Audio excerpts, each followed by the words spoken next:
Welcome to F online classes. आज का हमारा सब्जेक्ट साइंस है। क्लास 8 का चैप्टर नंबर 2 हमारा चल रहा है माइक्रो ऑर्गेनिजम्स। इसके पार्ट 1 वीडियो आ चुकी है। इसका जो रिमेनिंग पार्ट था इस चैप्टर का, जो पार्ट 2 वीडियो के अंदर हमारा आज हम ले रहे हैं इसे, तो आप देखेंगे। तो हमारा जो आज का टॉपिक है harmful micro organism. Harmful micro organisms can be first microorganisms causing disease in humans, animals and plants। Microorganism जो है की वजह से ही जो है ह्यूमंस में, एनिमल्स में और प्लांट्स में बीमारियां पैदा होती हैं। ठीक है, इनके कारण से बीमारियां भी पैदा होती हैं। किसके अंदर? ह्यूमंस में भी, एनिमल्स में भी और प्लांट्स में भी। Second, microorganism spoiling food, clothing and leather. Microorganism जो है स्पॉइल कर देता है खाने को, क्लॉथ्स को और लेदर को। इन सबको क्या है? ख़राब कर देता है, सड़ा गला देता है। किसको? खाने को भी और क्लॉथिंग, कपड़ों को भी, और क्या है? लेदर्स को भी। तो फर्स्ट देखेंगे micro organisms causing disease in humans. तो फर्स्टली हम क्या देखेंगे? जो माइक्रो ऑर्गेनिजम्स के कारण जो है ह्यूमंस के अंदर, मनुष्य के अंदर जो बीमारी होती है उनके बारे में हम देखेंगे। तो क्या है हमारा? Disease causing micro organisms are called pathogens. जो डिजीज कॉजिंग माइक्रो ऑर्गेनिजम्स होते हैं उन्हें हम क्या बोलते हैं? पैथोजेंस कहते हैं। The pathogens enter human bodies through the air they breathe, the water they drink और द फूड दे ईट। क्या है? पैथोजन जो है मनुष्य की ह्यूमन बॉडी के अंदर, या कह सकते हैं ह्यूमन बॉडी में किस तरीके से इंटर करता है, या तो जो सांस लेते हैं सांस के ज़रिए से, या पानी जो पीते हैं उसके ज़रिए से, या जो खाना खाते हैं उसके ज़रिए से, पैथोजेंस जो होते हैं वो ह्यूमन बॉडी में इंटर करते हैं। They can also get transmitted by direct contact with the infected person or carried through animals। या तो ये किसी इन्फेक्टेड पर्सन से डायरेक्ट उसके कांटेक्ट में आने से ट्रांसमिट हो जाते हैं, ठीक है, एक हेल्दी पर्सन को, या किसी एनिमल के ज़रिए जो है ये ह्यूमन बॉडी के अंदर इंटर करते हैं pathogens. Microbial disease that can spread from an infected person to a healthy person through air, water, food और physical contact are called communicable disease। Microbial जो डिजीज है वो फैलती है एक हेल्दी पर्सन, एक इन्फेक्टेड पर्सन से हेल्दी पर्सन को। किसके द्वारा? या तो हवा के ज़रिए, या पानी या खाने के ज़रिए, या फिजिकल कांटेक्ट के ज़रिए जो है ये फैलती है। ये डिजीज़ को हम क्या बोलते हैं? Communicable disease. मतलब एक इन्फेक्टेड पर्सन से एक हेल्दी पर्सन को जो डिजीज़ उसके कांटेक्ट से, या हवा या पानी या खाने से फैलती है, तो ऐसी डिजीज़ को हम क्या बोलते हैं? कम्युनिकेबल डिजीज़ कहते हैं। For example, when a person suffering from common cold sneeze. क्या है? एक जो पर्सन है उसे क्या है? जुकाम हो रहा है, नज़ला हो रहा है, तो वो छींकता है। Fine droplets of moisture carrying thousand of virus are spread in the air. आप देखें जब वो एक बार छींकता है, स्नीज करता है, तो उसके अंदर बहुत फाइन ड्रॉपलेट्स, बहुत महीन छोटी छोटी बूंदें होती हैं। किसकी? मॉइस्चर की, नमी की। उसके अंदर क्या होता है? हज़ारों वायरसेस होते हैं जो कि वो हवा में फैल जाते हैं। द वायरस में inter the body of healthy person while breathing. वो जब क्या है, ये वायरस जो है जब कोई हेल्दी पर्सन ब्रीथ करता है, सांस लेता है, तो उसके अंदर ये इंटर कर जाते हैं सांस के द्वारा। It is better to keep a distance from infected person. इससे अच्छा है कि आप एक इन्फेक्टेड पर्सन से जो है डिस्टेंस बनाएं, दूरी बना के रखें। Other example of communicable disease are cholera, tuberculosis and chicken pox. ये कुछ और एग्जाम्पल है कम्युनिकेबल डिजीज के। ये कॉलेरा है, ट्यूबरक्लोसिस है और चिकन पॉक्स है। That carries of disease, microbial disease that can spread from an infected person to a healthy person through the water, food or physical contact are called communicable disease। क्या है? Microbial disease जो है वो फैलती है एक infected person से एक हेल्दी पर्सन को। किसके द्वारा? हवा, पानी, खाना, भोजन के ज़रिए, या फिजिकल कांटेक्ट के ज़रिए जो है ये बीमारी जो है, माइक्रोबियल डिजीज जो है फैलती है एक इन्फेक्टेड पर्सन से एक हेल्दी पर्सन को। तो हम इन डिजीज़ को क्या बोलते हैं? कम्युनिकेबल डिजीज़ कहते हैं।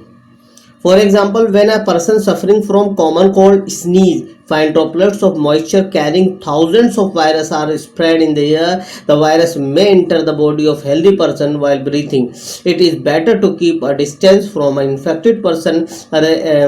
तो आप देखेंगे जब एक पर्सन है जो कॉमन कोल्ड से सफ़र कर रहा है, मतलब पीड़ित है, उसे ज़ुकाम है, नज़ला है और वो छींकता है, तो जब छींकता है तो उसके छींकने में हज़ारों ऐसी बूंदें जो बहुत ही महीन ड्रॉपलेट्स होती हैं, बहुत ही महीन बूंद होती है मॉइस्चर की, नमी की, और उसके अंदर हज़ारों वायरसेस होते हैं जो कि हवा में फैल जाते हैं।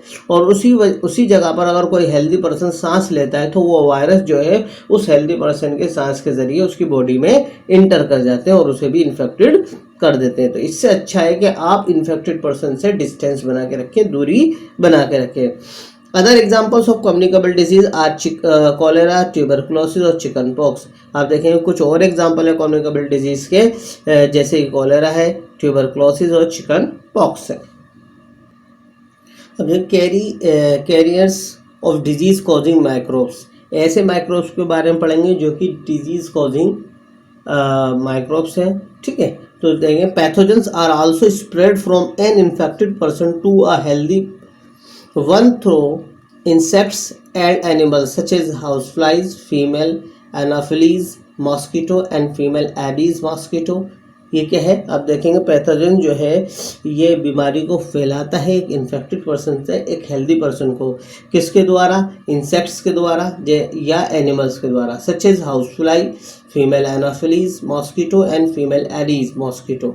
Insect which transmit pathogen from an infected person to a healthy one are known as carriers of disease causing microbe. जब इंसेक्ट जो होते हैं जो कि ट्रांसमिट करते हैं पैथोजेंस को, ठीक है, इन्फेक्टेड पर्सन से एक हेल्दी पर्सन के अंदर जो है वो ट्रांसमिट करते हैं पैथोजन को, तो वो क्या कहलाते हैं, carriers of disease causing microbes. तो उन्हें हम क्या बोलते हैं, carriers of disease causing microbe. मतलब एक हेल्दी पर्सन से वो एक इन्फेक्टेड पर्सन से हेल्दी पर्सन को जो पैथोजन ट्रांसमिट होते हैं इंसेक्ट के द्वारा, तो इसे हम क्या बोलते हैं, जो क्योंकि इंसेक्ट के द्वारा जो है एक इन्फेक्टेड पर्सन से हेल्दी पर्सन के अंदर जो है इन्फेक्शन ट्रांसफ़र हुआ है, तो हम उसे क्या बोलते हैं, जो इन्फेक्शन ट्रांसफ़र करने का काम कर रहा है उसे carrier of disease causing microbes कहते हैं। When a housefly sits on a garbage और एनिमल एक्सक्रीटा पैथोजन में स्टिक टू इट्स बॉडी। जब हाउसफ्लाई मतलब जो मक्खी होती है तो वो कूड़े कड़कट पे बैठ जाती है, गार्बेज पे बैठ जाती है, कूड़े पे बैठ जाती है, एनिमल एक्सक्रीटा जो एनिमल का जो गोबर वगैरह उस पर, ठीक है, जो भी वो उसका जो वेस्ट प्रोडक्ट उस पर बैठ जाती है, तो पैथोजन में स्टिक टू इट्स बॉडी। जो पैथोजन्स होते हैं, ठीक है, जो माइक्रोब्स होते हैं वो उसकी बॉडी पे जो है चिपक जाते हैं। The same fly may transmit this pathogen to uncovered food item. और ये जो है, ये फ्लाई जो है, ये जो हाउस फ्लाई है, जो अगर कूड़े पे बैठी है या एनिमल एक्सक्रीटिव पर बैठी है, तो उसके जो है उसके वो माइक्रोब्स जो होते हैं, वो पैथोजन्स जो होते हैं उसके चिपक जाते हैं, फिर वो उड़कर किसी और खाने पर जाके खुले अनकवर्ड खाने पर जो है भोजन पे बैठ जाती है, तो माइक्रोब्स जो है वो पैथोजन्स जो है वहाँ ट्रांसफ़र हो जाते हैं। This person to uncovered food item when it sit on them, when a person eat these food item, the pathogens enter his her body and cause disease। और जब ये एक पर्सन की जब ये अनकवर्ड फूड पर बैठ जाएंगे तो वो जो पैथोजेंस है उसके अंदर चले जाते हैं, और जो भी हेल्दी पर्सन उस फूड को खाएगा तो वो क्या हो जाएगा, उसे कोई ना कोई बीमारी हो जाएगी, डिजीज। इस कारण जो है हमें अपने भोजन को क्या है, कवर करके रखना चाहिए, ओढ़ा हुआ नहीं रखना चाहिए। Similarly when a female Anopheles mosquito bytes a person suffering from malaria. अगर कोई जो फीमेल एनाफिलीज जो है किसी ऐसे पर्सन को बाइट करती है जो मलेरिया से पीड़ित है, it sucks in the pathogens parasite of malaria Plasmodium.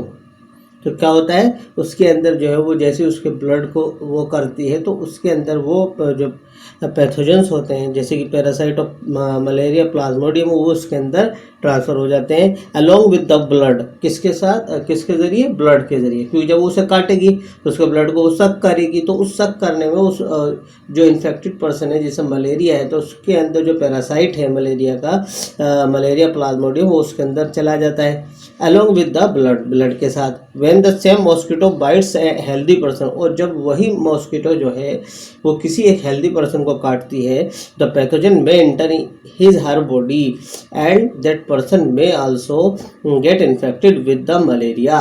और फिर जब वो एक हेल्दी पर्सन को वो जो इंसेक्ट है मॉस्किटो एनाफिलिस है, अगर वो एक हेल्दी पर्सन को बाइट करती है तो जो इन्फेक्शन उसके अंदर था, जो मलेरिया का पैरासाइट उसके अंदर था प्लाज्मोडियम, वो उस हेल्दी पर्सन की बॉडी में ट्रांसफ़र हो जाएगा। A female Aedes mosquito act as a carrier of dengue virus. इसी तरीके से एक फीमेल एडीज मॉस्किटो है जो कि किसका काम करती है, डेंगू वायरस के कैरियर का काम करती है। मतलब क्या है, डेंगू के बीमारी को या उसके वायरस को ट्रांसफ़र करने में एक इन्फेक्टेड पर्सन से हेल्दी पर्सन में वो वर्क करती है। Train your brain. Each year 350 to 500 million people suffer from malaria worldwide. आप देखेंगे पूरी दुनिया के अंदर जो है 350 से 500 मिलियन, मतलब 350 टू 500 मिलियन पीपल जो है मलेरिया से सफ़र करते हैं। Over 1 million of home die from this deadly disease. इसमें से लगभग 1 मिलियन जो है लोग जो है इस डिजीज से क्या है, उनकी मृत्यु हो जाती है। All mosquitoes breed in water. सारे मॉस्किटो जो है किस में ब्रीड करते हैं, वाटर में करते हैं, ठीक है। Hence one should not let water collect anywhere in the neighbourhood. इसलिए क्या है, आपको अपने आसपास जो है कहीं भी पानी इकट्ठा नहीं होने देना चाहिए, क्योंकि जो है जितने भी मच्छर जो है कहाँ पैदा होते हैं, जितने भी इंसेक्ट कहाँ पैदा होते हैं, पानी के अंदर। तो इसलिए हमें आसपास जो है कहीं भी जो है वाटर को इकट्ठा नहीं होने देना चाहिए। इन पिट्स, चाहे वो गड्ढा हो, इन कूलर्स, चाहे कूलर हो, टायर्स, फ्लावर स्पॉट्स ETC, इन कहीं भी जो है, चाहे वो गड्ढे में हो, टायर में हो, कूलर में हो, पानी हमें इकट्ठा नहीं होने देना चाहिए। By keeping the surrounding clean and dry we can prevent mosquito from breeding. अगर हम अपने एनवायरनमेंट को साफ़ सुथरा रखेंगे, सूखा रखेंगे, तो हम क्या है, इंसेक्ट ब्रीडिंग से हम बच सकते हैं। और वो क्योंकि वहाँ मच्छर पैदा नहीं होंगे तो वो किसी को काटेंगे नहीं और बीमारी नहीं फैलेगी। तो इसलिए हमें अपने आसपास को साफ और सूखा रखना चाहिए। देखिए, some communicable disease in human beings. आप देखें कुछ कम्युनिकेबल डिजीज है जो कि ह्यूमन बींग्स में होती है। Disease and causative pathogen, mode of transmission, prevention major generals. First है मलेरिया डिजीज़ है, जिसका जो कॉजेटिव पैथोजन है, कॉजेटिव मतलब किसके कारण, किस पैथोजन के कारण जो ये बीमारी होती है, वो कौन सा, प्रोटोजोआ। मोड ऑफ ट्रांसमिशन क्या है, किस जो इसका कैरियर है, जो इसे ट्रांसफ़र करने में काम करता है, ट्रांसमिट करने, वो है फीमेल एनाफिलिस मॉस्किटो। अब हम इसके अंदर क्या ले सकते हैं, जो बचाव ले सकते हैं, कैसे बच सकते हैं। First, use mosquito net and repellents. हमें क्या है, मच्छरदानी वगैरह जो है वो लगा के सोना चाहिए, ठीक है। Do not allow water to collect in the surrounding. हमें आसपास जो है पानी को इकट्ठा नहीं होने देना चाहिए। Spray insecticides and control breeding of mosquito. हमें क्या है, इंसेक्टिसाइड जो है स्प्रे करना चाहिए ताकि जो है हम मॉस्किटो की ब्रीडिंग को कंट्रोल कर सकें। नेक्स्ट है कॉलेरा, जिसे कॉलेरा टाइफॉइड। इसका जो पॉजिटिव पैथोजन है बैक्टीरिया है दोनों का, और ये मोड ऑफ ट्रांसमिशन क्या है, वाटर, फूड और वाटर। टाइफॉइड का क्या है, वाटर। अब हम इससे कैसे बचा जा सकता है। First, consume properly cooked food and boiled drinking water. हमें सही से पका हुआ खाना और बॉयल पानी पीना चाहिए। नेक्स्ट क्या है, maintain personal hygiene and good sanitary habits. और हमें क्या है, अपने आप को साफ़ सुथरा रखना चाहिए, और जो है हमें जो सैनिटरी हैबिट जो है सही होनी चाहिए, साफ़ सुथरा। नंबर थर्ड, वैक्सीनेशन होनी चाहिए, टीकाकरण होना चाहिए।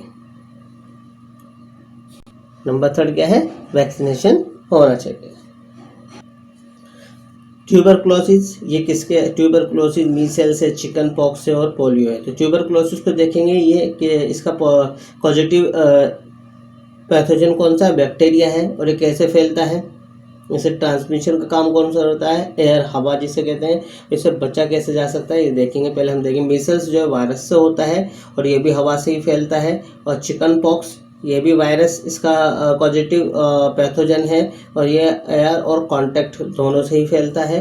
पोलियो भी किससे है? वायरस से, और ये भी एयर और वाटर, हवा और पानी से फैलता है। अब हम इनका किस तरीके से बचाव किया जा सकता है? Number 1, keep the patient in complete isolation. हमें पेशेंट को किस में रखना चाहिए? कंप्लीट आइसोलेशन में, मतलब एक अलग जगह उसे रखना चाहिए, साफ सुथरी जगह। Keep the personal belongings of the patient away from those of the other. और हमें इसके जो आपस में जो ताल्लुक है एक दूसरे से, इसे बिल्कुल हमें क्या है, उसे पेशेंट को उसके आसपास से, मतलब अपने आप को और उससे आपस में जो है हमें डिस्टेंस बना के रखना चाहिए, ताकि जो इन्फेक्टेड पर्सन है उससे किसी हेल्दी पर्सन को कोई बीमार डिजीज़ या वो जिस डिजीज से वो पीड़ित है उस तरीके का कोई माइक्रोब्स या पैथोजन जो है उसके अंदर ट्रांसफ़र ना हो। तो हमें उसे बिल्कुल आइसोलेट करना चाहिए अलग से, और उसे बहुत ज़्यादा उसे बिल्कुल अलग जो है डिस्टेंस बना के रखना चाहिए। और सही जो है vaccination at a suitable age, और उसकी जो है जो मुनासिब एज है जिसमें उसे वैक्सीनेशन होनी चाहिए, उस एज में उसे वैक्सीनेशन कराना चाहिए, टीका लगाना चाहिए। देखें हेपेटाइटिस बी, ये भी किससे वायरस से होती है और कैसे फैलती है? पानी से। इसे किस तरीके से हम बचाया जा सकता है? ड्रिंक बॉइल्ड ड्रिंकिंग वाटर, हमें गर्म जो है बॉयल करा हुआ उबला हुआ पानी जो है पीना चाहिए, और हमें इसका टीका लगवाना चाहिए। Micro organism causing disease in animals. आप देखें micro organism causing disease in animals, तो क्या है? Some microorganisms cause disease in animals also. For example, anthrax is a dangerous disease in a cattle caused by a bacterium. It is transmitted by grazing. This disease also spread in humans. Foot and mouth disease of the cattle is caused by a virus. It is transmitted by air and contact with the diseased animals. क्या है? सब कुछ micro organism है जो कि जो है किसका कारण, जिनकी वजह से क्या है एनिमल्स में भी जो है डिजीज़ का कारण बनते हैं। जैसे कि एंथ्रेक्स है, ये बहुत ज़्यादा खतरनाक डिजीज़ है जो मवेशियों के अंदर होती है, ठीक है। कोज बाय बैक्टीरियम, जो किसकी वजह से होती है? बैक्टीरियम की वजह से। It is transmitted by grazing, और ये कैसे ट्रांसमिट होती है? ग्रेजिंग, जो वो चरते हैं, जो वो खाते हैं, तो उसके ज़रिए जो है ये ट्रांसमिट होती है उनके अंदर। This disease also spread in humans, और ये डिजीज़ जो है ह्यूमन में भी स्प्रेड हो जाती है, फैल जाती है। Foot and mouth disease of cattle, क्या है? जो मवेशी होती है उनके जो पैरों की और मुंह की जो डिजीज़ होती है वो कॉज बाय वायरस के द्वारा होती है उनके अंदर। It is transmitted by air and contact with diseased animal, और ये किस वजह से फैलती है? हवा और जो है डिजीज्ड एनिमल के कॉन्टैक्ट से जो है ये फैलती है। Micro organism causing disease in plants, आप देखेंगे जो है माइक्रो ऑर्गेनिज्म की वजह से है प्लांट्स में भी जो है कुछ डिजीज जो है पैदा होती हैं। सब micro organism cause disease in plants, कुछ माइक्रो ऑर्गेनिज्म है जिनके कारण जो है प्लांट्स में भी डिजीज पैदा होती है। Which reduce the yield of crop, जो कि क्या करती है? उसकी जो यील्ड है, उसकी जो पैदावार है फसल की, उसे कम कर देती है।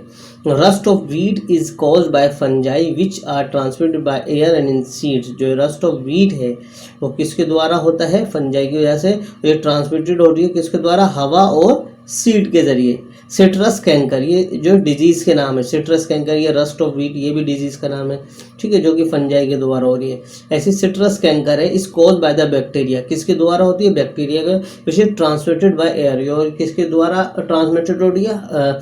ट्रांसमिट होती है हवा के द्वारा। येलो वैन मोजेक ऑफ भिंडी, आप देखें येलो वैन मोजेक ऑफ भिंडी, जिसे हम ओकरा कहते हैं, इस कॉज बाय द वायरस, ये भी किसके द्वारा होती है? वायरस के द्वारा होती है। Which is transmitted by insect, और ये किसके द्वारा ट्रांसमिट होती है? इंसेक्ट के द्वारा। These diseases can be controlled by the use of certain chemicals which kill the microbes. ये डिजीज जो है सबको कंट्रोल किया जा सकता है जब हम कुछ माइक्रोब्स जो हैं, कुछ केमिकल यूज़ करते हैं जिससे कि ये माइक्रोब जो है किल हो जाए, मर जाए। है microorganism such as fungi and bacteria. Are responsible for the spoilage of various food stuff. आप देखेंगे फंजाई और बैक्टीरिया जो है रेस्पॉन्सिबल होते हैं खाना ख़राब करने के लिए, बहुत सारे खाने वाली चीज़ों को ख़राब करने के लिए। The main condition required for the growth of these micro organism are moderately warm temperature, air and moisture.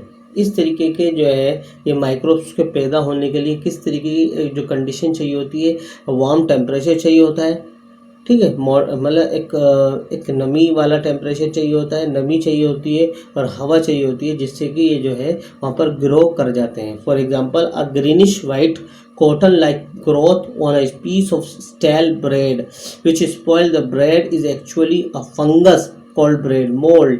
आप देखेंगे greenish white cotton like growth है जो कि किस पे हो जाती है, ब्रेड पर हो जाती है और ब्रेड को क्या कर देती, स्पॉइल कर देती, खराब कर देती। It is actually a fungus. ये क्या एक फंगस है कॉल्ड ब्रेड मोल्ड, जिसे हम उस फंगस को क्या बोलते हैं, ब्रेड मोल्ड कहते हैं। Microorganisms that grow on food sometimes produce toxic substance. क्या है, माइक्रो ऑर्गेनिज्म जो है कभी कभी जो है फूड पर क्या है ग्रो कर जाते हैं और क्या प्रोड्यूस करते हैं, टॉक्सिक सब्सटेंस, जहरीले पदार्थ पैदा करते हैं। These make the food poisonous, और ये क्या कर देते हैं, खाने को जहरीला बना देते हैं। कॉजिंग सीरियस इलनेस, इसके कारण जो है बहुत ज़्यादा खतरनाक बीमारियां जो है ना, एंड इवन डेथ, इसके कारण जो है डेथ तक भी हो जाती है। This condition is called the food poisoning. इस कंडीशन को हम क्या बोलते हैं, फूड पॉइजनिंग कहते हैं। The food that has become unfit for consumption because of microbial action में शो वन और more of the following condition. क्या है, फूड जो है अनफिट हो जाता है खाने के लिए क्योंकि उसके अंदर एक से ज़्यादा माइक्रोब जो है ग्रो कर जाते हैं, पैदा हो जाते हैं। नंबर 1, बैड स्मेल, खाने के अंदर से कैसा आने लगे, बैड स्मेल आने लगे। या स्लिमी सरफेस और cotton like growth on the surface, slimy surface हो जाए या कॉटन लाइक ग्रोथ जो है उसके ऊपर हो जाए, सफ़ेद सफ़ेद फफूंद जिसे कहते हैं। नंबर 3, कलर चेंज, या उसका कलर चेंज हो जाए। नंबर 4, बैड टेस्ट, और उसका जायका ख़राब हो जाए। तो ये सब कारण जो हैं किस चीज़ को बताते हैं कि माइक्रोब्स उस फूड के अंदर ग्रो कर रहे हैं। It is very important that we preserve food to prevent it from being spoiled by the microorganism. It is very important that we preserve food, prevent it from being spoiled by the microorganism. ये जो है बहुत ही ज़्यादा जो है बहुत महत्वपूर्ण बात है कि हम अपने भोजन को बचा सकते हैं सड़ने से बाय द माइक्रो ऑर्गेनिज्म के जरिए। क्या है, हम अपने खाने को बचा सकते हैं सड़ने से, किसके द्वारा, माइक्रो ऑर्गेनिज्म द्वारा। अब देखते हैं क्या food preservation. We often see that the mangoes are spoiled and rotten in a few days while the mango pickle does not spoil for a long time. आप देखेंगे मैंगो जो है बहुत ही जल्दी क्या होता है, सड़ जाता है, गल जाता है कुछ ही दिनों में, जबकि उसका जो अचार होता है वो नहीं सड़ता। To save food from spoilage, ये फूड को किससे बचाए रखता है, सड़ने से। We have to save it from the attack of micro organism, और हम इसे बचाए रखते हैं, सेव रखते हैं किससे, अटैक ऑफ माइक्रो, क्योंकि माइक्रो ऑर्गेनिज्म जो है हमारे खाने को क्या करते हैं, सड़ा गला देते हैं, तो उसके अटैक से बचाने के लिए। Since the micro organism are one of the major cause of food spoilage, आप देखें खाने के खराब होने का जो एक सबसे बड़ा कारण जो है माइक्रो ऑर्गेनिज्म है, ठीक है। Food preservation involves creating condition unfavourable for their growth. हम क्या है, फूड प्रिजर्वेशन के अंदर जो है कुछ ऐसी कंडीशन जो है क्रिएट कर देते हैं जिससे कि उनकी जो ग्रोथ जो है अनफेवरेबल हो जाती है। फूड प्रिजर्वेशन मेथड ईदर किल माइक्रोब्स और प्रिवेंट देयर रिप्रोडक्शन। क्या है, या तो हम फूड प्रिजर्वेशन के अंदर उसे उन माइक्रोब्स को किल कर दें या कुछ उनके रिप्रोडक्शन को रोक दें। Let us study the common method by which food may be preserve for a longer time. तो हम सीखते हैं इसके अंदर कुछ कॉमन मेथड जिससे कि हमारा खाना जो है बच सके और लंबे टाइम तक हम इसे महफूज रख सकें। तो देखेंगे डिहाइड्रेशन, मॉइस्चर जिसे कहते हैं water, is one of the key requirement for microbial growth. नमी जो है एक की रिक्वायरमेंट है, उनकी बहुत ज़रूरत है किस चीज़ के लिए, माइक्रोबियल ग्रोथ के लिए। Food item such as cereals and pulses are generally dried under the sun to remove the moisture present in them. हम क्या करते हैं, जो सीरियल्स होते हैं, गेहूँ है, चावल है, इनकी फसल को रखना है हमें इकट्ठा करके, तो हम उसे धूप के अंदर सूरज की रोशनी में उसे सुखा के तब हम उसे स्टोर कर सकते हैं और ये बहुत लंबे समय तक स्टोर रह सकता है। Next, using salt, sugar, oil और vinegar. Meat and fish are covered with the dry salt to check the growth of bacteria. क्या है, अगर हम मीट और फिश जो है उसे ड्राई सॉल्ट से कवर करके रखेंगे तो ये क्या करेंगे, उसके बैक्टीरिया के ग्रोथ को क्या है, रोक देते हैं। Salting is also use to preserve amla, raw mangoes, tamarind etc. Sugar reduce the moisture content which inhibit the growth of food spoiling bacteria, jams, jelly and squash। आपने देखा जो है साल्ट जो है हम उसे प्रिजर्व करने में, महफूज रखने, साल्ट से जो हम बहुत सारी चीज़ों को महफूज रख सकते हैं, जैसे कि आंवला है या रो मैंगो या टैमराइड है, ये ठीक है। तो इस सबसे जो है हम साल्ट का यूज़ करके उसकी कवरिंग करके इन सबको बचा सकते हैं। शुगर रिड्यूस द मॉइस्चर, और शुगर जो चीनी जो है क्या करती है, मॉइस्चर को कम करती है, which inhibit the growth of food spoiling bacteria, और ये क्या करती है, फूड स्पॉइलिंग बैक्टीरिया की ग्रोथ को भी रोकने का काम करती है। जैम्स, जेलीस एंड स्क्वैशेस, देखा jams, jellies and squashes are preserve by sugar. इन सबको किससे प्रिजर्व किया जाता है, शुगर से, क्योंकि शुगर जो है पानी के को रिड्यूस कर देती है और जो है जो इन्फेक्टेड बैक्टीरिया है उन्हें जो है, जो बैक्टीरिया जो भी माइक्रोब्स हैं उन्हें पैदा नहीं होने देती, उनकी ग्रोथ को रोक देती है। Use of oil and vinegar prevent spoilage of pickles because bacteria can not live in such environment. क्या है, ऑयल का इस्तेमाल करने से जो है हम अचार वगैरह करते हैं, क्योंकि इसके अंदर बैक्टीरिया जो है इस इन्वायरमेंट में सर्वाइव नहीं करते, पैदा नहीं होते। Vegetable, fruit, fish and meat are often preserve using oil and vinegar. हम जो है सब्जी, फल, मछली, गोश्त, मीट जिसे कहते हैं, ठीक है, इन सबको महफूज रख सकते हैं कि क्या इस्तेमाल करके, ऑयल और विनेगर, मतलब सिरका। Salt, sugar, oil and vinegar also impart flavour to the food stuff they preserve. क्या है, salt, sugar, oil and vinegar जो है ये एक तरीके से फ्लेवर का पार्ट होता है किसका, फूड स्टफ का, और ये क्या है प्रिजर्व करने में भी यूज आता है। देखिए, using chemical preservation, certain chemical that are used to check the growth of micro organism are called preservatives.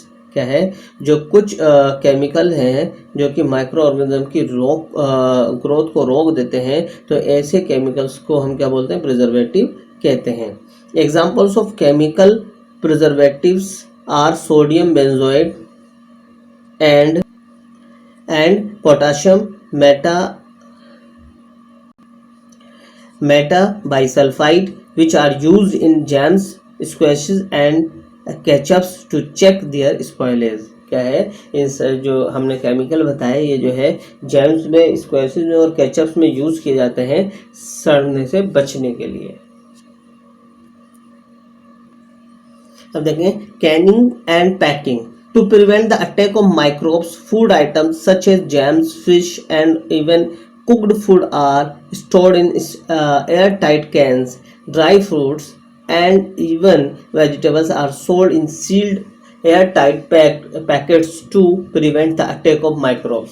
क्या है, हम माइक्रोब्स के अटैक से बचाने के लिए फूड आइटम्स जैसे कि जैम्स है, फिश है, इवन कुक्ड फूड है, इन सबको क्या है एयर टाइट कैंस के अंदर, एयर टाइट बॉक्स के अंदर जो है रखा जाता है, स्टोर किया जाता है।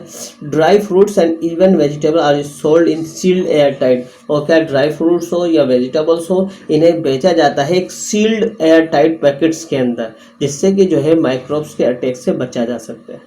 Heat and cold treatment, heat और कोल्ड ट्रीटमेंट से कैसे देखते हैं किस तरीके से अपने खाने को बचा सकते हैं। Heating liquid food to boiling point can kill any existing microbes. क्या है, हीटिंग लिक्विड अगर लिक्विड फूड को, हम किसी भी लिक्विड फूड को हीट करते हैं उसके बॉइलिंग पॉइंट तो उसके अंदर जितने भी माइक्रोब्स एग्जिस्ट कर सकते हैं उन सबको मारा जा सकता है।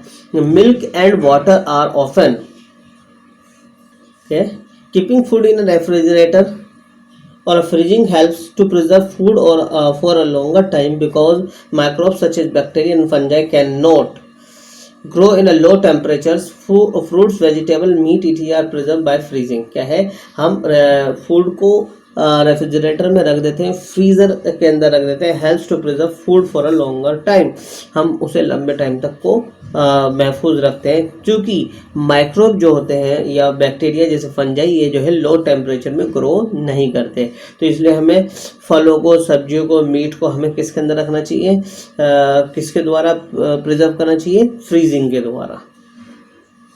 Commercially available milk is first heated to a temperature of about 70 degrees Celsius for 50 to 30 seconds and then cooled rapidly and stored at a temperature lower than 10 degree Celsius. आप देखेंगे जो कमर्शियली हम जो दूध होता है उसे पहले हम 70 डिग्री सेल्सियस तक जो उसे गर्म किया जाता है, बॉयल किया जाता है 15 से 30 सेकंड के लिए, फिर उसे जल्दी से ठंडा कर लिया जाता है और उसे जो है 10 डिग्री सेल्सियस से नीचे जो है उसे स्टोर किया जाता है। This help in destroying harmful microbes without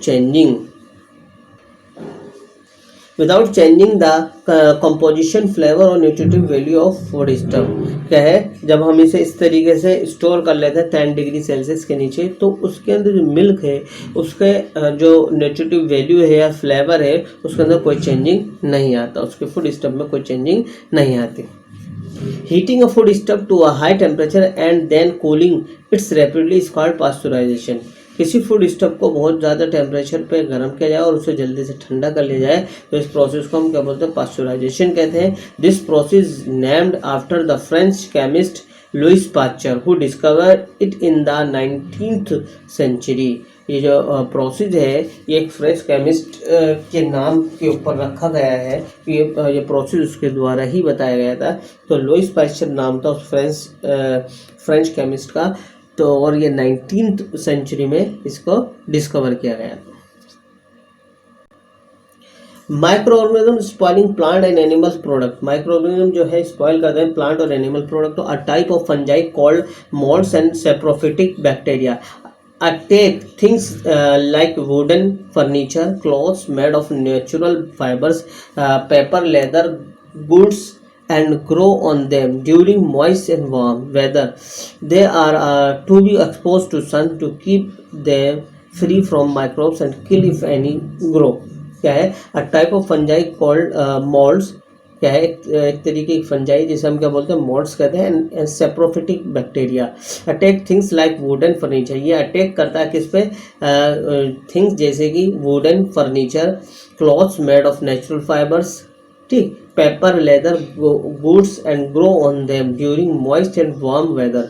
और ये कब ग्रो कर जाते हैं, जब क्या है कैसा मौसम हो, हल्का गर्म हो और कैसा हो, नमी वाला हो। They are to be exposed to sun to keep them free from microbes and kill if any grow। क्या है, हम इससे बचा सकते हैं इन सबको जो है हम सूरज की रोशनी के अंदर, सनलाइट के अंदर से इसे रख दिया जाए तो इन माइक्रोब से जो है फ्री किया जा सकता है इन चीज़ों को, और इन्हें इजीली जो है किल कर सकते हैं। Nitrogen fixation and nitrogen cycle. Nitrogen fixation और नाइट्रोजन साइकिल के बारे में जानेंगे। The atmosphere of the earth contains 78% nitrogen gas. Nitrogen is one of the essential constituent of all living organism as a part of proteins, chlorophyll, nucleic acids and vitamin. आप देखेंगे अर्थ के अंदर जो है 78% जो है नाइट्रोजन गैस है, और ये जो है एक बहुत एसेंशियल एलिमेंट है, कॉन्स्टिट्यूएंट है, तत्व है किसका, सभी ऑर्गेनिज्म का। और ये पार्ट होता है प्रोटीन का, क्लोरोफिल का, न्यूक्लिक एसिड का और विटामिन का। ये इन सब का ही हिस्सा होता है क्या है, nitrogen. But all the living organism can not take the atmospheric nitrogen directly. हाँ, जितने भी जानदार हैं, जितने भी लिविंग ऑर्गेनिज्म है, इसे डायरेक्टली जो है इस एटमॉस्फेरिक नाइट्रोजन को नहीं ले सकते। Certain bacteria such as rhizobium in the root nodules of leguminous plant, peas, beans and pulses. क्या है? एक राइजोबियम एक बैक्टीरिया होता है जो कि रूट नोड्यूल्स में होता है लेग्यूमिनस प्लांट के। लेग्यूमिनस प्लांट के रूट्स के अंदर नोड्यूल्स होते हैं जिसके अंदर ये बैक्टीरिया मौजूद होता है। वो प्लांट लेग्यूमिनस प्लांट जैसे पी प्लांट, बीन्स प्लांट और pulses plant. And blue green algae present in the soil, और ब्लू ग्रीन एल्गी जो प्रेजेंट होती है किसके अंदर? सोइल के अंदर। Fix nitrogen from the atmosphere and convert it into compound of nitrogen. ये क्या करते हैं? ये जो राइजोबियम है और ये ब्लू ग्रीन एल्गी जो है जो कि सोइल के अंदर मौजूद होती है, ये क्या करते हैं? एटमॉस्फेयर नाइट्रोजन को ट्रैप करते हैं और इसे एक कंपाउंड के अंदर कन्वर्ट कर देते हैं। This compound can be taken by the plants, और ये कंपाउंड जो किसके द्वारा ले लिया जाता है? प्लांट्स के द्वारा। फ्रॉम द सॉइल से, and use to make plant protein and other compound, और ये इस्तेमाल किया जाता है प्लांट प्रोटीन बनाने के लिए और अदर कंपाउंड के। Animal feeding on plants get these proteins and other nitrogen compound. Animal feeding on plants get these proteins and other nitrogen compound. Animal जो है फीड करते हैं, प्लांट को खाते हैं, तो ये प्रोटीन और अदर नाइट्रोजन कंपाउंड जो है किसके अंदर जाता है? ये भी एनिमल के अंदर जाता है। When plants and animals die, bacteria and fungi present in the soil convert the nitrogen waste into nitrogenous compound to use by plants again. क्या है? जब प्लांट या एनिमल जो है मृत हो जाते हैं तो बैक्टीरिया और फंजाई जो है इन सबको क्या करते हैं? स्पॉइल कर देते हैं, ख़त्म कर देते हैं और इसे एक नाइट्रोजनस वेस्ट के अंदर कन्वर्ट कर देते हैं। क्या है? नाइट्रोजनस वेस्ट के अंदर कन्वर्ट कर देते हैं और nitrogen compound to be use by plant again, और ये नाइट्रोजन कंपाउंड है ये दोबारा प्लांट के द्वारा ले लिया जाता है। Certain other bacteria convert some part of them to nitrogen gas which goes back into the atmosphere. और कुछ ऐसे बैक्टीरिया हैं जो कि इस नाइट्रोजन गैस इस जो पार्ट है नाइट्रोजन का, इसे दोबारा किस में कन्वर्ट करते हैं? नाइट्रोजन गैस में, जो कि दोबारा से एटमॉस्फेयर में चली जाती है। As a result the percentage of nitrogen in the atmosphere remain more or less constant. क्या है? आप देखेंगे परसेंटेज जो है इसके रिजल्ट में उसके एटमॉस्फेयर में जो है मोर और लेस जो है रिमेन कांस्टेंट रहती है, लगभग बराबर ही रहती है। The movement of nitrogen from the atmosphere to the soil, plants and animals and back to the atmosphere is called nitrogen cycle. इसी को ही हम क्या बोलते हैं? जो मूवमेंट है नाइट्रोजन का एटमॉस्फेयर से soil, plant and animal and back to the atmosphere is called nitrogen. इसी को ही हम क्या बोलते हैं? नाइट्रोजन साइकिल कहते हैं। इस तरीके से ये आपका चैप्टर कंप्लीट हुआ। आपका इससे पहले वीडियो आई थी उसके अंदर ये चैप्टर था, और ये नेक्स्ट वीडियो जो हमारी पार्ट 2 है इसके अंदर भी चैप्टर जो है कंप्लीट हो गया है। अब हम इसकी एक्सरसाइज देखते हैं इसके अंदर, जो आपको बहुत ध्यान से करनी है। देखें एक्सरसाइज मल्टीपल चॉइस क्वेश्चन है, एमसीक्यू जिसे कहते हैं। फर्स्ट है वायरस कॉज डिजीज लाइक। जो वायरस के द्वारा जो डिजीज़ होती है उसके कारण की वजह से डिजीज़ होती है, कौन सी? डेंसिटी होती है या मलेरिया होती है, हेपेटाइटिस बी होती है या ट्यूबरकुलोसिस होती है। तो आप देखेंगे हेपेटाइटिस बी। ठीक है, फर्स्ट का आंसर क्या है? Hepatitis B. Number 2, conversion of sugar into alcohol by yeast is. क्या है? शुगर का अल्कोहल में ईस्ट के द्वारा जो कन्वर्जन है वो क्या कहलाता है? पास्चराइजेशन कहलाता है, स्टोलाइजेशन कहलाता है, फर्मेंटेशन कहलाता है, कटलिंग कहलाया जाता है। तो क्या है? फर्मेंटेशन कहलाया जाता है। Number 3, pathogen responsible of causing malaria is. कौन सा पैथोजन जो रेस्पॉन्सिबल होता है मलेरिया के लिए? कौन सा? बैक्टीरियोफेज, मोल्ड या बैक्टीरियम या प्लाज्मोडियम। तो कौन सा होता है? प्लाज्मोडियम। ये पैथोजन है प्लाज्मोडियम जिसके द्वारा जो है मलेरिया होता है। ठीक। Number 4, pasteurisation of milk destroy vitamin, germs, fats और प्रोटीन। तो आप देखें पास्चराइजेशन ऑफ मिल्क है वो किस चीज़ को ख़त्म करता है? विटामिन को ख़त्म करता है, फैट को ख़त्म करता है, प्रोटीन को किसको करता है? जर्म्स को करता है। किसको करता है? जर्म्स को। तो आप किस में लगा लेंगे? जर्म्स पे लगा लेंगे। Next number 5, the micro organisms which has the ability to fix atmospheric nitrogen. Atmospheric nitrogen, micro organism के अंदर एबिलिटी होती है किस चीज़ को फिक्स करने की? एटमॉस्फेरिक नाइट्रोजन को। कौन सा? माइक्रो फंजाई होता है, पैरामीशियम होता है या राइजोबियम होता है? क्या होता है? राइजोबियम। ये बैक्टीरिया है जो कि नाइट्रोजन फिक्सेशन में हेल्प करता है। फिल इन द ब्लैंक्स देखेंगे, कुछ वर्ड दिए गए हैं आपको, nitrogen, yeast, alone, house fly, bacteria. तो आप देखेंगे फर्स्ट क्या है, micro organism like amoeba can live alone, ठीक है, अकेला रहता है। Number 2, typhoid is caused by the bacteria. Number 3, blue green algae fix nitrogen directly from air to enhance fertility of soil. Number 4, alcohol is produce with the help of yeast, ठीक है, किसके द्वारा produce होता है, east के द्वारा, ठीक है। The most common carrier of communicable disease is house fly. आप देखेंगे जो मोस्ट कॉमन कम्युनिकेबल डिजीज का जो कैरियर है वो क्या है, हाउस फ्लाई होती है। अब देखते हैं हम ट्रू फॉल्स, क्या देखेंगे, ट्रू फॉल्स। तो देखेंगे virus live inside the cell of the host organism, क्या है, वायरस जो है होस्ट ऑर्गेनिज्म की बॉडी के अंदर उसके सेल के अंदर रहता है, बात सही है, true. Number 2, carrier of malaria causing protozoan in female is female Aedes mosquito. जो कैरियर है मलेरिया कॉजिंग प्रोटोजोआ वो क्या है, फीमेल एडिस है, नहीं ये तो डेंगू का है, इसका क्या होता है, एनोफिलीज होता है, तो क्या हो, ये फॉल्स हुआ है। Number 3, the bread dough rises because the growth of yeast cell. जो ब्रेड डग है, जो गुंदा हुआ आटा जो होता है ब्रेड का, वो क्या है, वो फूल जाता है, किसकी वजह से होता है, ईस्ट की वजह से, क्या है, true. Number 4, the process of conversion of sugar into alcohol is called fermentation.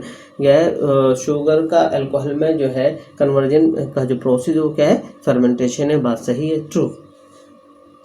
Number 5 देखेंगे, there is no usefulness of micro organism in our life. इसमें कहा गया है कि माइक्रो ऑर्गेनिज्म की कोई ज़रूरत नहीं है, कोई यूजफुलनेस नहीं है हमारी लाइफ के अंदर, तो ये बात सही है, गलत है, गलत है, फॉल्स। अब देखेंगे, give one word for each, तो क्या है, अ सिंगल सेल्ड ऑर्गेनिज्म, तो ये क्या होगा, यूनिसेलुलर, क्या होगा, यूनिसेलुलर,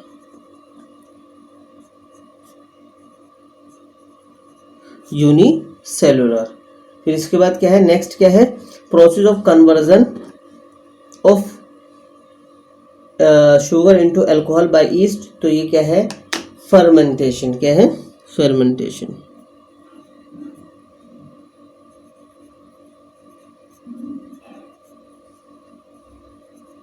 फर्मेंटेशन, ठीक है। इसके बाद क्या है, substance produced by organism which is poison for the growth of organism, specially हम इसी के साथ लिख देते हैं, toxic substance, toxic substance, substance, ठीक। नेक्स्ट है डिजीज, क्या है, disease causing microbes. Disease causing microbes को हम क्या बोलते हैं, पैथोजेंस, क्या बोलते हैं, पैथोजेंस, पैथोजेंस, ठीक। फिर क्या है, number 5, process of converting the atmospheric nitrogen into nitrogen compound. जो प्रोसेस है एटमॉस्फेरिक नाइट्रोजन का नाइट्रोजन कंपाउंड में क्या है, नाइट्रोजन साइकिल कहलाता है, क्या कहलाता है, नाइट्रोजन साइकिल, नाइट्रोजन साइकिल, पूरा चक्र होता है ये, ठीक है ना, नाइट्रोजन साइकिल होती है, पूरा एक चक्र है इसका। अब देखेंगे nitrogen cycle, nitrogen fixation, nitrogen fixation, sorry, क्या है वो, नाइट्रोजन फिक्सिएशन, ठीक। अब देखते हैं हम शॉर्ट क्वेश्चन आंसर। फर्स्ट है, what are the pathogens, pathogens क्या है, तो इसका आंसर जो मिलेगा पेज नंबर 22 पर आपको मिलेगा। फिर देखेंगे next question, describe the role of bacteria in curd formation. आपको बैक्टीरिया का रोल डिस्क्राइब करना है कर्ड फॉर्मेशन में, तो इसका आंसर जो मिलेगा पेज नंबर 19 पर मिलेगा, ठीक है। नंबर 3 है, what are communicable disease. Communicable disease क्या है, list some of the carriers of microbes, और आपको कम्युनिकेबल डिजीज के बारे में लिखना है और कुछ माइक्रोब्स कैरियर के बारे में लिखना है। इसका आंसर पेज नंबर 22 पर मिलेगा। नेक्स्ट क्वेश्चन है, what causes food poisoning. Food poisoning के क्या क्या कॉज हैं, आप पेज नंबर 23 पर इसका आंसर मिलेगा आपको। नंबर 5 है व्हाट इज फर्मेंटेशन, इसका आंसर बस इतना ही लिखेंगे व्हाट इज फर्मेंटेशन, वैसे बहुत लेंथी हो जाएगा। How does it serve industry, बस आप इतने का ही आंसर लिखेंगे व्हाट इज फर्मेंटेशन, इसका आंसर जो है पेज नंबर 20 पर मिलेगा। ये जो क्वेश्चन आंसर है आपको जो है अपनी साइंस नोटबुक के अंदर कंप्लीट करने हैं। इस वीडियो को अच्छे से देखने हैं और जितना भी आपको बुक वर्क कराया गया है यह क्वेश्चन आंसर है इन्हें आप अपनी नोटबुक के अंदर करेंगे। Thank you.